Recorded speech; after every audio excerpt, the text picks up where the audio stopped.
ॐ श्री गणेशाय नमः। नमस्कार दर्शकवृन्द, सौर्य ज्योतिष सेवामा यहाँहरूलाई हार्दिक स्वागत गर्दछु।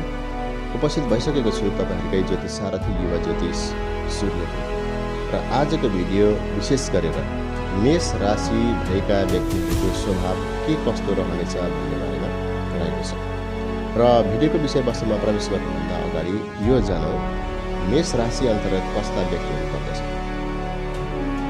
यदि तपाईको जन्म अश्विनी, भरणी र कृतिका नक्षत्रको पहिलो चरणभित्र भएको छ भने तपाई मेष राशि अन्तर्गत पर्नुहुन्छ।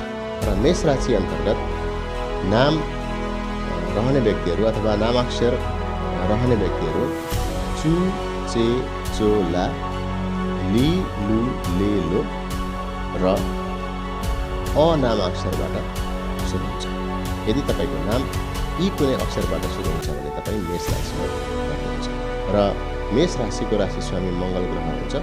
मङ्गल ग्रह र अश्विनी, भरणी र कृतिका नक्षत्रको चाहिँ स्वभावलाई हेरेर विचार गर्दाखेरि मेष राशि भएका व्यक्तिहरूको स्वभाव यस्तो रहने कुरा चाहिँ देखिन्छ।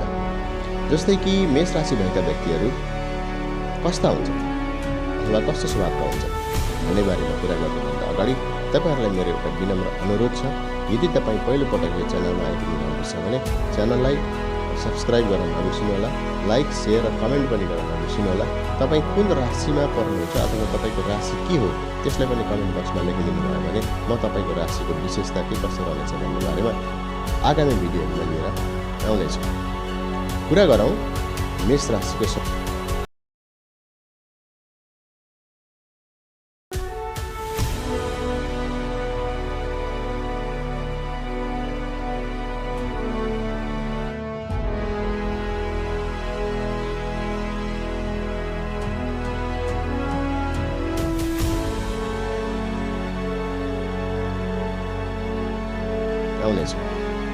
कुरा गरौँ मेष राशिको स्वभावका बारेमा।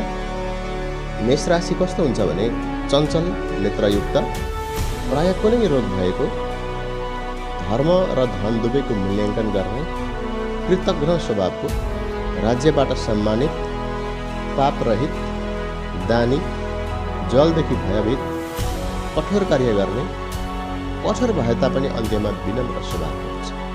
साथै गोला, राता र चम्किला आँखा भएको, छिट्टै चिसो लाग्ने वा न्यानो मन पराउने स्वभावको हुन्छ।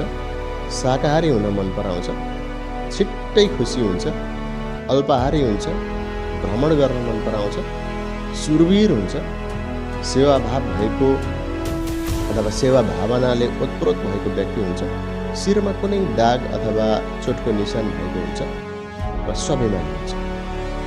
यसका साथै मेष राशि भएको व्यक्ति पुत्रवान हुन्छ, तेजस्वी हुन्छ, परोपकारी हुन्छ, देवभक्त र गुरुभक्त हुन्छ, सुशील हुन्छ, उत्तम कार्यशक्त हुन्छ, कहिलेकाहीँ काममा विचलित हुने पनि हुन्छ होला चाहिँ र प्राय पेटको रोगी हुन्छ, स्वतन्त्र व्यवसायबाट उन्नति गर्नेवाला हुन्छ।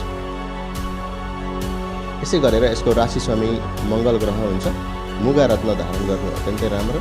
मङ्गल ग्रहको पूजापाठ र जप गर्नु शुभ हुन्छ। मङ्गलबार गणेश एवं हनुमानको पूजा गर्नु उत्तम हुन्छ।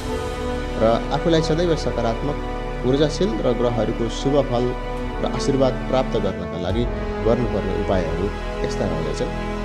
कसैसँग कुनै वस्तु सित्तैमा नलिनु, हात्तीको दाँतबाट निर्मित कुनै पनि वस्तु प्रयोग नगर्नु, रातो रुमाल प्रयोग गर्नु, चाँदीको औँठी धारण गर्नु, साधु, सन्त, गुरु र आमाको सदैव सेवा गर्नु, निमको वृक्ष आँगनमा लगाउनु, सदाचारको पालना गर्नु, सुत्ने बेलामा सिरानीतर्फ 1 ग्लास वा 1 आमखोरा पानी राख्नु र बिहान त्यसलाई कुनै गमलामा अथवा फुलमा हालिदिनु, बहिनी, छोरी वा फुपूलाई मिठाई दिनु।